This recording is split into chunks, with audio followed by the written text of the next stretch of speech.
도레이파솔! 안녕하세요. 쏘리의 실험실의 쏘리입니다. 오늘의 주인공은 모두의 뇌를 뒤흔들었던 원소, 바로 리튬입니다. 에이, 리튬 하면은 그것도 배터리 얘기만 30분 늘여놓는 거 아니야가 아니에요. 리튬에서 배터리는 아주 시작에 불과합니다. 사실 이 리튬이라는 어원부터 조금 특이합니다. 그리스어로 리토스, 돌이라는 뜻의 이름이 처음에 붙었었는데요. 이게 좀 신기한 게 나트륨이나 칼륨 이런 애들은 식물의 재에서 발견이 됐어요. 그런데 리튬이 유일하게 이 돌에서 발견된 최초의 알칼리 금속이었거든요. 뿐만 아니라 이 빅뱅, 그때 만들어진 최초의 원소 삼형제 중에 한 명입니다. 그런데 수소나 헬륨은 우주 속에 많잖아요. 근데 리튬은 신기하게도 우주에 많이 없어요. 그래서 천문학자들이 여전히 그 이유를 찾아서 열심히 연구를 하고 있습니다. 그런데 리튬이 정신약으로 쓰였었습니다. 그 중에서도 특히 조울증을 치료하는 치료제로 여전히 사용이 되고 있어요. 한때는 통풍 치료제로 사용이 되기도 했었고요. 이런 특성을 보고 막 사람들이 와, 리튬 이거 만병통치약이네 하고 물로 만들어서 팔기도 했었어요.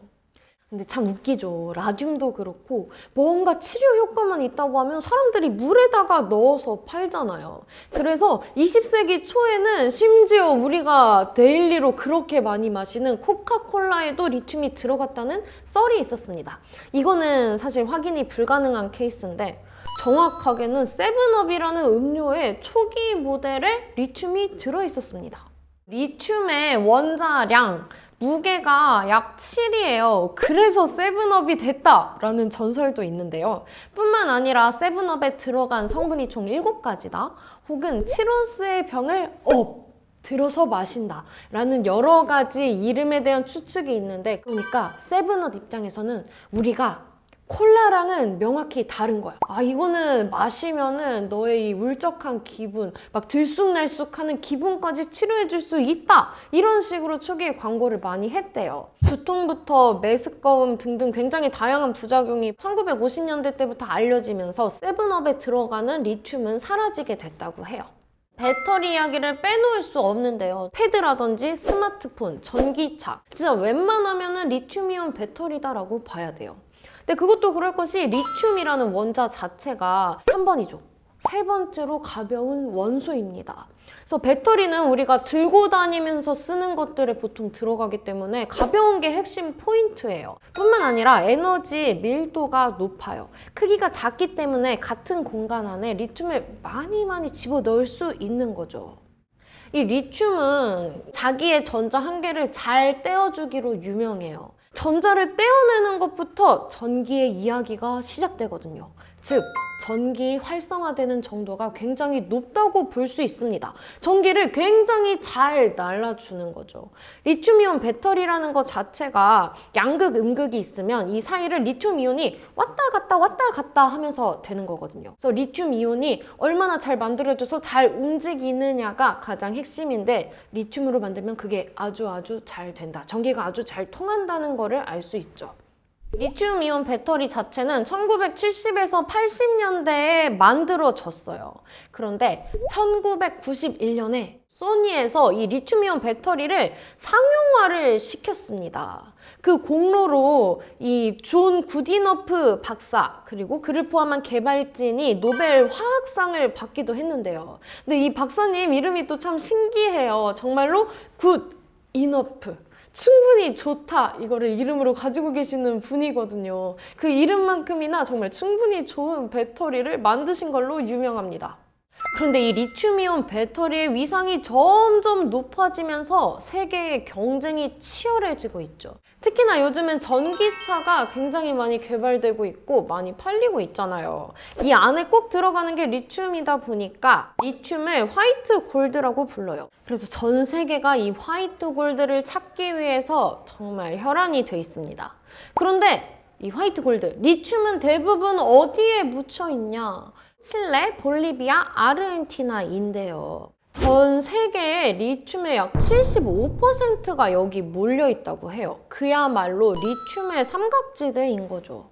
그래서 이 리튬을 차지하기 위해서 미국과 중국이 이 세 나라들에서 개발권을 가지고 보이지 않는 전쟁을 하고 있는 거죠. 사실상 석유 전쟁에 버금가는 전쟁이 아닐까 싶습니다. 그런데 이 리튬이라는 원소 자체가 환경에 친절하지는 않습니다. 리튬을 파내는 과정에서 환경오염이 생각보다 많이 돼요. 일단은 리튬이 많이 매장되어 있는 곳 자체가 염호, 소금 호수라든지 아니면 소금 사막 이런 곳에 많거든요. 그러니까 자연 환경을 일단은 파괴시키고 시작을 해야 된다라는 문제가 있고, 이 리튬을 추출할 때 보통 우리가 그 소금 염전에서 증발시켜가지고 소금을 얻는 것처럼 증발하는 방식을 많이 택해요. 그러다 보니까 이거를 물을 계속 부어줘가지고 물키고 하는 과정이 필요해서 물이 상당히 많이 들어갑니다. 그래서 그 지역에 살고 있는 사람들 입장에서는 지금 우리가 써야 되는 물도 부족한데 리튬을 채굴하겠다고 이렇게 많이 물을 쓴다고? 그래서 계속해서 다툼이 있어요. 그리고 리튬이라는 원소 자체가 불안정해서 폭발 위험이 있어요. 그 자체도 주민들한테는 위협으로 다가오는 거죠. 이런 문제들 때문에 리튬을 두고 전 세계적인 경쟁 구도 뿐만 아니라 거기에 살고 있는 정착민들과의 경쟁 구도가 수도 없이 만들어지고 있습니다. 리튬이라는 게 우리가 편리한 삶을 살게 해줄 정말 중요한 열쇠이지만 누군가에게는 삶을 파괴할 수도 있고 생태계를 파괴할 수도 있는 물질인 거죠. 리튬에서 시작될 미래가 정말 무궁무진하다는 기대가 듭니다. 여러분 즐거우셨다면 댓글로 또 어떤 원소 이야기 듣고 싶은지 자유롭게 남겨주세요. 그럼 안녕! 끝! 도레미파솔! 안녕하세요. 쏘리 실험실의 쏘리입니다. 오늘은 세상을 밝게 비춘 금속, 텅스텐에 대해서 이야기해 보겠습니다. 그런데 이 원소기호라는 게 이름을 가지고 따서 만드는 게 국룰이잖아요. 그러면은 텅스텐 하면은 뭐 TU라든지 못해도 막 TS 이런 게 붙어야 될 것 같은데 왜 W가 됐을까요?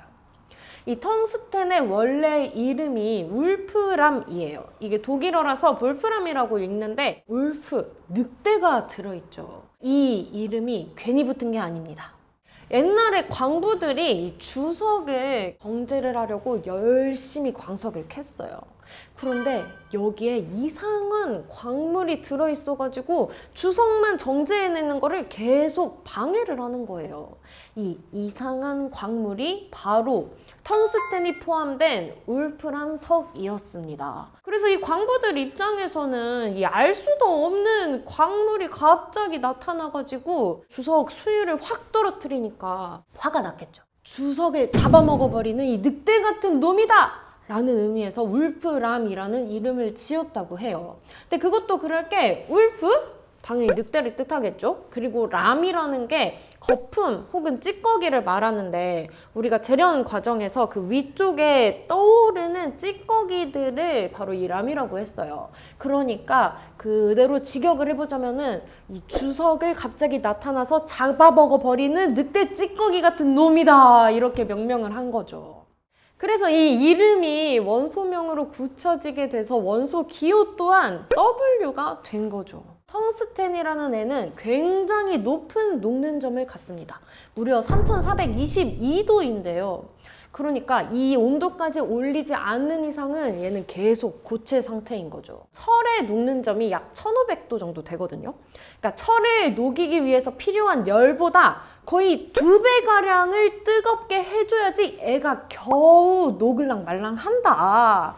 반대로 말하면 웬만한 금속들이 다 녹는 온도에서 텅스텐은 녹지도 않고 변하지도 않고 가만히 있는 거죠. 그야말로 그 늑대 그 자체, 강인한 그 자체의 원소라고 볼 수 있습니다.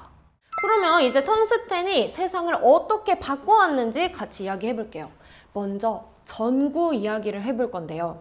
에디슨이 처음 전구를 발명했던 시절, 이 전구 안에 들어가는 지그재그로 생긴 이 필라멘트는 탄소로 이루어져 있었어요. 그런데 탄소로 이루어진 필라멘트는 온도가 올라가면 열에 좀 취약해서 금방 끊어져 버립니다. 즉 수명이 짧았어요. 그래서 실험하다 보니까 텅스텐이 참 괜찮은 거예요. 열에 강하기 때문에 수명이 오래 갑니다. 그런데 심지어 전기도 잘 통해요. 그래서 1900년대 초에 에디슨이 설립한 이 제네럴 일렉트릭 GE라는 회사에서 텅스텐을 필라멘트로 사용하기 시작하면서 이 전구가 확 바뀌게 됩니다. 훨씬 더 밝고 오래 지속되는 거죠. 세상을 더 환하게 밝히게 된 거예요. 그런데 여기서 음모론이 하나 있습니다.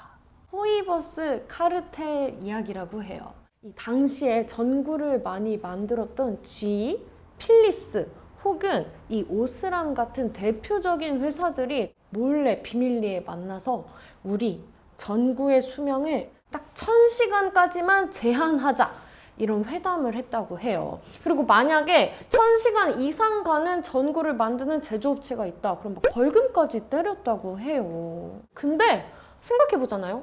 지금도 전구의 수명이 여전히 1000에서 1500시간밖에 안 돼요. 1000시간 하면 하루 24시간 내내 킨다고 생각하면은 대충 약 41에서 42일 정도 켜놓으면은 수명이 끝나는 거잖아요. 이 전구 필라멘트가 텅스텐으로 바뀌었던 당시 회사들이 우리 전구 2500시간까지 갑니다라고 광고를 냈어요. 그런데 그거를 막았고 사실상 아직까지도 유지되고 있다고 생각을 할 수 있는 거죠. 아, 근데 저 이거 과학 채널인데 이런 음모론 다뤄도 되나? 근데 이거는 단순한 음모론이다 라고만 끝낼 수 없는 게 이 내용을 가지고 GE에서 소송이 걸렸었어요. 그리고 법원에서도 이거 단독점법 위반이다 하고 이거 위법행위라고 판결까지 내렸었거든요. 게다가 증거가 한 가지 더 있습니다. 무려 100년 넘게 아직까지 빛나고 있는 전구가 있어요.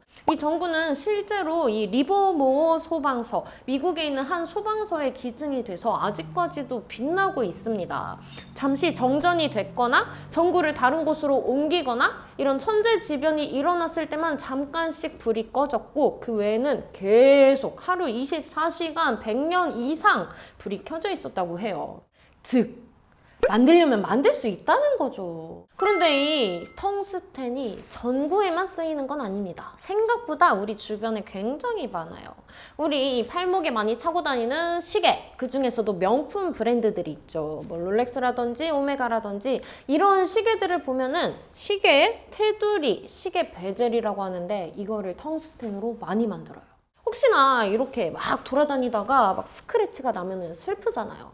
근데 텅스텐은 워낙 강한 물질이기 때문에 웬만하면은 흠집이 안 나거든요.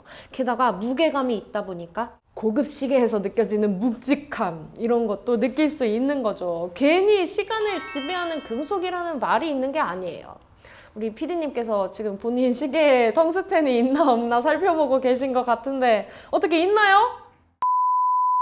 요즘에는 이 반지, 펜 이런 거에도 텅스텐이 들어갑니다. 이 묵직한 느낌이 있기 때문에 명품 느낌이 나는 거죠. 뿐만 아니라 성능도 좋기 때문에 굉장히 오랜 수명으로 이용을 할 수 있고요. 텅스텐, 아까도 말씀드렸듯이 울프, 늑대의 물질이라고 했죠. 굉장히 단단하고요, 무겁고요, 관통도 굉장히 잘합니다. 이런 성질들이 다 모여서 군사 쪽에서 진짜 많이 쓰이고 있어요. 그야말로 방산 쪽에서 없어서는 안 될 물질이에요. 어디 쓰이냐면 총알, 갑옷, 포탄, 파편머리, 수류탄, 산탄총, 방탄차량, 장갑, 탱크, 군사, 항공, 포병, 부품 등 웬만한 방산 쪽에서는 다 쓰고 있다고 생각을 해도 돼요. 뿐만 아니라 이 강인한 물질답게 우주산업 쪽에서도 굉장히 많이 쓰이고 있습니다. 그런데 이 텅스텐에 진짜 재밌는 특징이 하나 있어요. 텅스텐의 밀도가 금이랑 굉장히 비슷합니다. 금의 밀도가 약 19.32g per 세제곱센티미터 정도 돼요. 근데 텅스텐은 굉장히 비슷한 19.25입니다. 그러니까 사실상 인간이 이렇게 들어봤을 때는 같은 크기면은 무게로는 구별을 할 수 없는 거예요. 옛날에 아르키메데스가 유레카 외쳤던 그 사건 아시죠? 금이랑 안에 은이 든 도금을 구별해내기 위해서 두 개를 물에다 띄워봤는데 밀도가 다르네? 부력이 다르네? 그래서 넘쳐서 나온 물의 양이 다름으로 뭐가 진짜 금인지를 알아냈던 사건이죠. 근데 이번에는 텅스텐이랑 금이 밀도가 거의 비슷하기 때문에 이렇게 해서는 눈으로는 쉽게 구별을 할 수가 없는 거예요. 그래서 사람들이 이거를 가지고 사기를 진짜 많이 쳤습니다. 먼저 2008년 미국에서 300온스짜리 약 12점 몇 킬로 정도 되는 큰 금괴들인데요. 텅스텐으로 교체가 돼 있었대요. 언제부턴가 수십 개의 금괴들이 몰래 바꿔치기가 돼서 세상에서 유통이 되고 있었던 거죠. 이거를 알아채기 전까지는 뭐 무게도 똑같고 겉보기에도 똑같은 금괴고 안에를 보지 않는 이상은 아무도 눈치를 못 챘던 거죠. 뿐만 아니라 2012년도에 중국에서는 마찬가지의 이 가짜 금괴를 이용해서 은행에 담보로 주고 대출을 받는 사기까지 저질렀습니다. 근데 은행 입장에서는 아무런 의심하지 않고 그대로 대출을 해줬던 거죠. 근데 잠적을 해버렸네. 그리고 까보니까 이거는 내부가 텅스텐이네. 그래서 이렇게 발칵 뒤집혔던 사건도 있었어요. 그래서 요즘 시중에 유통되고 있는 금괴들은 이 정밀한 분석을 꼭 거쳐서 이게 진짜 금괴인지 혹은 속이 텅 빈 텅스텐만 있는 금괴는 아닌지 꼭 확인을 해야 돼요. 확인하는 방법이 여러 가지가 있는데 먼저 첫 번째, 엑스레이 검사를 하는 겁니다. 우리가 엑스레이 싹 해서 내부에 뼈가 어떻게 돼 있는지 이런 걸 보는 것처럼 내부가 금인지 텅스텐인지 이런 걸 직접 확인하는 거죠. 두 번째는 아르키메데스의 원리를 이용해서 부력, 밀도를 측정을 하는 방식이에요. 좀 더 정밀한 장치를 이용해서 이게 밀도가 몇인지 정확히 잡아낼 수 있어서 텅스텐과 금을 어느 정도 분별을 할 수 있다고 해요. 세 번째는 초음파. 우리가 이제 임신을 하면은 초음파를 해가지고 아기의 모습을 확인을 하죠. 그것처럼 안에 뭐가 들어있는지 초음파를 탕탕탕 쏴가지고 확인을 하는 거예요. 네 번째는 코어 드릴.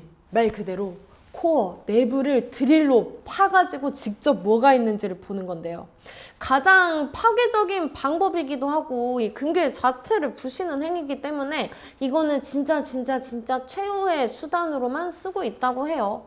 텅스텐의 이름만큼이나 정말 묵직하고 무게감 있는 이야기가 아니었나 싶은데요.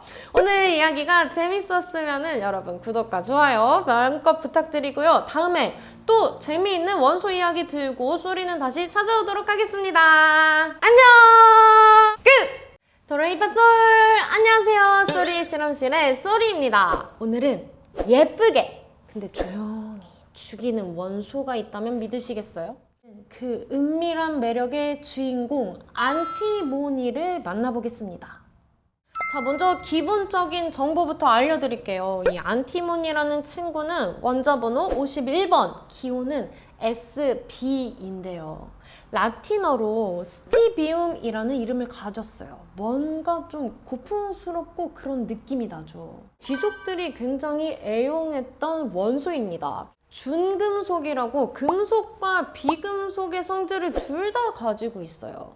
중립적인 성질 혹은 아주 애매한 위치에 있는 친구라고 할 수 있죠. 그런데 이 안티모니가 세 개의 산소랑 만난 산산화 암티모니가 되면 굉장히 독성을 띱니다. 밀가루나 튀김가루 이런 애들이랑 섞어 놓으면 구별도 안 될 것 같은 그냥 먹기 좋아 보이는 하얀 가루인데요. 이거를 먹게 되면은 구토를 할 수도 있고요. 설사를 하게 될 수도 있고요. 복통, 심지어는 간이랑 심장까지 아주 그냥 작살을 내버릴 수도 있습니다. 이런 성질 때문에 중세 귀족들한테 아주 핫한 아이템이었습니다. 여러분 혹시 보르자가라고 한번 들어보셨나요? 중세시대에 이탈리아의 굉장히 유명한 귀족 집안이었는데요. 당시 시대를 생각해보면 정말 많은 암살과 독살, 많은 사건들이 있었죠.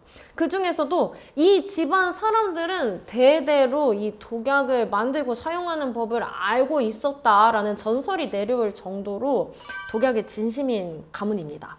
그 중에서도 이 칸타렐라라는 독약을 많이 사용했다고 하는데요. 하얀 가루라고 묘사가 돼 있고 먹게 된 사람이 구토를 하고 설사를 하다가 천천히 죽어갑니다. 이 묘사가 아무리 봐도 삼선화 안티모니 같단 말이죠. 먼저 일단 아버님께서 교황이 되셨어요. 그때부터 이 가문의 입지가 확 바뀌게 되죠. 근데 아들이 약간 권력욕이 굉장히 컸습니다. 그래서 당시에 판무파탈로 유명한 이 여동생을 이용해서 여러 정치적인 권력을 마구 뽐내기 시작해요. 여동생을 이쪽에 시집 보냈다가 다시 이혼시키고 또 여기 시집 보냈다가 이혼시키고 그 과정에서 관련된 여러 사람들을 바로 이 삼선화 안티모니로 복사를 시킨 거죠. 그럼 이 귀족들은 왜 이 안티모니가 들어간 독약을 선택을 했을까요? 우리가 이 약을 먹게 되면 토를 하게 되고 설사를 하게 된다고 했죠. 근데 이 하얀 가루를 음식에 자연스럽게 섞어서 먹이면은 뭐 다른 음식 때문에 탈이 난 것처럼 보일 수도 있고 이 음식이 상했기 때문이다라고 변명도 할 수 있고 하지만 이걸 계속해서 반복하다 보면은 이 피해자는 결국 자연사처럼 보이게 되는 효과를 얻게 되는 거죠. 말 그대로 몰래 죽이기에 최적화된 귀족들의 약이었다. 그런데 이 안티모니가 항상 독으로만 쓰였던 것은 아닙니다. 약으로도 쓰였었어요. 우리 전에도 한번 나오셨던 이 연금술사이자 약사이신 파라켈수스라는 인물이 있었는데요. 그가 이야기하길 모든 약은 독이다. 중요한 것은 용량이다. 이런 말을 했었죠. 이 파라켈수스가 이 안티모니에 대해서 잘 쓰면은 약으로도 쓸 수 있다고 주장을 했었어요. 실제로 이 안티모니라는 약은 구토제, 설사 유도제로 많이 쓰였습니다. 조금의 아주 작은 약만 사용하면은 실제로 약으로 쓰일 수 있는 거죠. 어떻게 보면 약과 독의 경계는 종이 한 장의 차이다라는 게 바로 이 경우가 아닐까 싶어요. 이번에는 조금 더 뒤로 가서 19세기 빅토리아 시대로 가볼게요. 당시에 이 귀족 여성들 사이에서 다이어트 열풍이 불었습니다. 그때 어떤 약을 사용했냐? 바로 안티모니 정제입니다. 안티모니를 약의 형태로 만들어서 먹은 건데요. 아까 약으로 썼던 거랑 비슷해요. 효과는 토를 하게 하는 거예요. 요즘으로 따지면 먹토죠, 먹토. 먹고 토하고 먹고 토하고. 사실상 그 다이어트를 해서 살을 빼는 게 아니라 생명을 깎아먹는 행위였던 거죠. 이 다이어트용으로 썼을 뿐만 아니라 변비약으로도 많이 쓰였습니다. 설사를 유도하는 성질이 있기 때문에. 안티모니 컵도 있었습니다. 와인을 이 컵에 한 24시간 이상 정도 숙성을 시키면은 와인 안에 주석산 이런 성분들이 안티모니랑 반응을 해가지고 이 토를 유발하는 성분들이 또 만들어졌다고 해요. 게다가 에버레스팅 필이라는 마법의 알약이 유행했습니다. 뜻을 그대로 생각해보면은 평생 쓸 수 있는 약이에요. 근데 이게 왜 평생 쓸 수 있냐? 먹으면은 일단은 그 복통을 유도해서 설사가 나와요. 근데 이 약이 몸속에서 분해가 돼서 사라지는 게 아니라 같이 나옵니다. 아래로. 그럼 그거를 살짝 이렇게 건져가지고 이렇게 물로 싹 씻어가지고 보관을 해요. 그 다음에 또 변비가 왔어. 또 먹어. 또 나와. 그럼 또 씻어. 또 보관해. 이렇게 계속해서 쓸 수 있다는 의미로 평생 사용할 수 있는 약 에버레스팅 필이라는 게 그 당시에 많이 쓰였다고 해요. 하지만 이것도 마찬가지로 계속 쓰다 보면은 몸 안이 장기가 다 망가졌겠죠. 그러면 이런 안티모니를 지금은 안 쓰냐? 아닙니다. 씁니다. 요즘도 난연제 혹은 반도체 부품 그리고 페인트 이런 다양한 분야에서 안티모니를 사용하고 있어요. 완제품 형태로 만들었을 때는 인체에 무해하다고 해요. 그런데 저번 시간에 이야기했던 베릴륨과 마찬가지로 분말 형태로 우리가 흡입을 하게 되면은 몸에 안 좋은 독성을 가집니다. 그래서 공장에서는 굉장히 엄격하게 이 분말 가루가 사람에게 흡입되지 않도록 관리를 하고 있다고 해요. 안티모니가 또 어떤 이야기들을 가지고 올지 정말 궁금합니다. 다음 시간에도 다양하고 재밌는 원소 이야기들 가득 들고 올 테니까 여러분 재밌으셨다면 구독과 좋아요, 알람 설정까지 가득 부탁드릴게요. 그러면 다음 시간에 또 만나요. 안녕! 끝! 도레이바솔! 안녕하세요. 쏘리의 실험실의 쏘리입니다. 오늘 이야기해볼 주제는 바로 바나듐인데요. 바나나랑 연관이 있는 원소일까요? 오늘 이 이름이 어떻게 지어졌는지부터 다양한 이야기 들려드릴게요. 1831년에 한 스웨덴의 화학자가 이름을 붙여줬습니다. 북유럽 신화를 보면은 바나디스라는 여신이 있어요. 그 여신의 이름을 따와서 바나듐이라고 이름을 붙인 건데요. 우리가 보통의 원소를 생각하면 한 가지 색을 떠올리잖아요. 그런데 이 바나듐이라는 애는 무려 4가지 색깔을 가집니다. 이 원소라는 거는 어떤 원소랑 만나느냐에 따라서 자기가 가지고 있는 전자를 내어주기도 하고 오히려 상대방한테 전자를 가져오기도 해요. 전자를 하나 줬다. 그러면은 우리가 이 원소를 플러스 1이 됐다라고 표현을 해요. 바나듐이라는 애는 전자를 얼마나 뺏겼는지가 플러스 2부터 플러스 5까지 다양하게 변할 수가 있어요. 이렇게 산화수 값에 따라서 색깔이 다양하게 나오게 됩니다. 플러스 2, 전자를 2개 뺏겼을 때는 보라색이 되고요. 하나 더 뺏겨서 플러스 3이 되면 초록색, 하나 더 뺏겨서 플러스 4가 되면 파란색, 5가 되면 노란색이 됩니다. 이래가지고 아름다움의 여신 바나디스의 이름을 물려받을 수 있었던 거죠. 미래 에너지 저장 기술, 바나듐 레독스 흐름 배터리라는 게 개발되고 있습니다. 이야, 너무 길죠? 바나듐 레독스 흐름 배터리 11글자. 근데 그만큼이나 대단한 배터리입니다. 산화수 값이 플러스 2에서 플러스 5까지 변할 수 있다고 했죠. 이렇게 숫자가 변할 때마다 전자가 이동하잖아요. 곧 전기가 저장된다는 말이죠. 배터리 안에 바나듐의 플러스 값을 조절하는 거에 따라서 배터리 용량이 진짜 어마어마하게 늘어날 수 있습니다. 뿐만 아니라 이 바나듐만을 이온으로 이용하기 때문에 수만 번을 충전했다가 방전했다가 계속 쓸 수 있어요. 보통의 배터리는 여러 개까지 못 가거든요. 우리 핸드폰만 봐도 그렇죠. 진짜 막 한 1시간 지났는데 배터리 50% 돼 있고 그러잖아요. 배터리 용량이 이렇게 점점 줄어드는 게 당연한 건데 이 바나듐 배터리는 이거를 수만 번을 해도 거의 그대로 유지된다는 말이죠. 이런 전기를 잘 저장할 수 있는 특징 때문에 이 바나듐 배터리는 특히나 뭐 태양광이라든지 풍력이라든지 이런 친환경 에너지를 저장하는데 아주 유용합니다. 이런 친환경 에너지들은 하루 온종일 24시간 우리가 에너지를 충전할 수 있는 게 아니잖아요. 해가 있을 때만 충전할 수 있고 바람이 불 때만 충전할 수 있고, 그래서 충전되고 방전되고를 계속 반복해야 되는 이런 친환경 에너지를 저장하는데 정말 딱인 배터리인 거죠. 뿐만 아니라 우리가 보통 이 전지 생각하면 리튬이온 전지 생각하죠. 근데 리튬은 폭발 위험이 있어요. 근데 바나듐은 그거보다 훨씬 더 안전합니다. 그러니까 우리가 이거를 전기차에다 쓰면 너무 좋겠죠. 근데 아쉽게도 이 바나듐이 좀 비싸요. 좀 비싸고 희귀해. 그래서 아직은 이런 전기차로 만들지 못합니다. 그리고 너무 무거워요. 그래서 아직은 다른 우리가 들고 다닐 수 있는 전지, 작고 가벼운 전지 형태로는 쓸 수가 없는 거죠. 그래서 지금은 대용량 저장 장치들을 뭐 호주나 미국, 일본 이런 것들에서 주로 개발을 해가지고 사용을 하고 있고요. 우리나라에서도 이거를 많이 연구하고 있어요. 특히나 스타트업 쪽에서 이 전지를 양산해가지고 우리가 전기차처럼 일상 속에서도 쓸 수 있게 하기 위해서 정말 많은 연구가 진행되고 있더라고요. 머지않은 미래에 우리가 바나듐 배터리가 들어간 전기차를 쓸 수 있지 않을까 싶습니다. 그럼 이 바나듐은 배터리 말고 또 어떤 곳에 쓰이느냐? 우리가 강철을 강화하는 데 쓰입니다.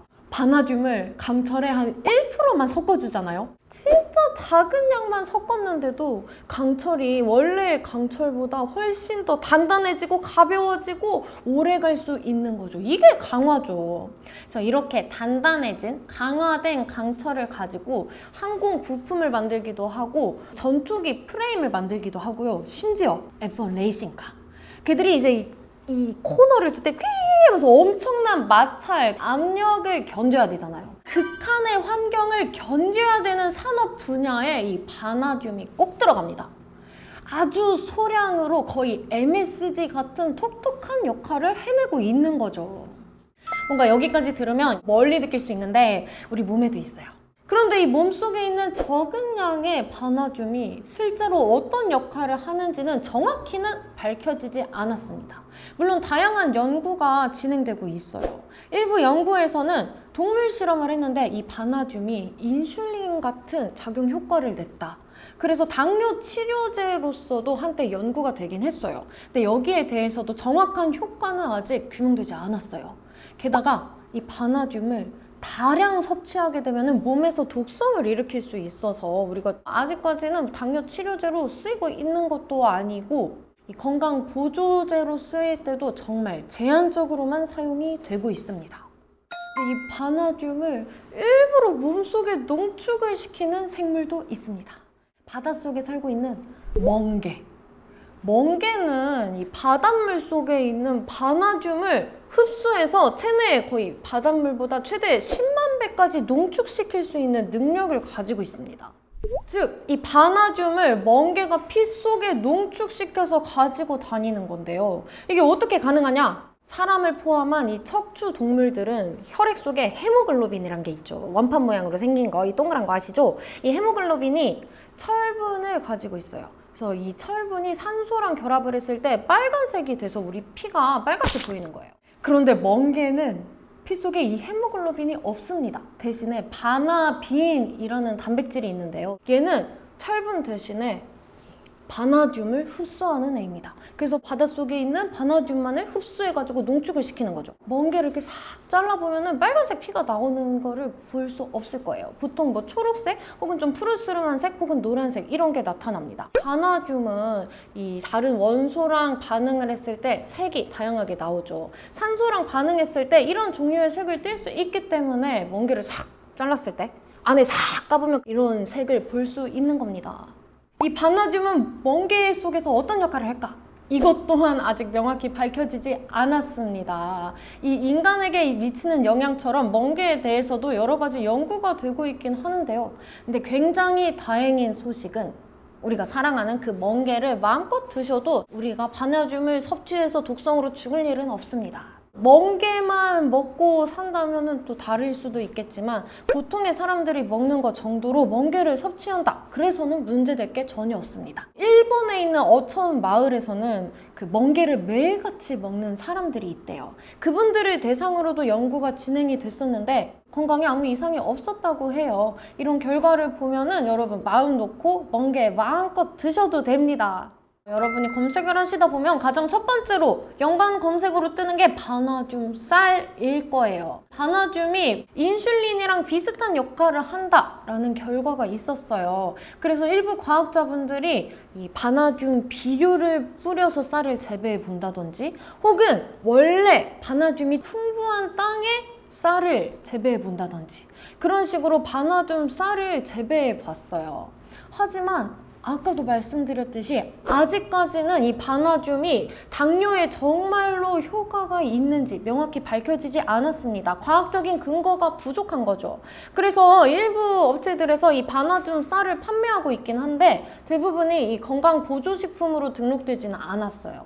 그러니까 이게 그 과학적으로 입증된 사실이 아니기 때문에 정말로 당뇨에 효과가 있다고 말하기는 아직까지는 어려운 상황인 거죠. 그래도 이런 소량의 바나듐이 들어간 쌀을 섭취하시는 거는 당장의 건강에 큰 위험을 주진 않는데 만약에 바나듐 분말 형태라든지 바나듐만 농축시킨 그런 영양제라든지 이런 거를 계속해서 섭취하시게 되면은 이 간이나 신장에 무리를 줄 수 있기 때문에 꼭 주의하셔야 됩니다.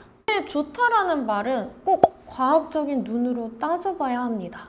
이 바나듐 쌀이 정말로 당뇨 약인지 혹은 다이어트 약으로 사용될 수 있는지 여러분이 조금 더 이 비판적인 눈으로 이 증거를 파고 들어서 진실을 찾아갈 수 있는 그런 구독자가 되셨으면 좋겠습니다. 다음에는 또 새로운 원소로 재밌는 이야기 가득 들고 찾아오겠습니다. 그러면 다음 시간에 만나요. 안녕!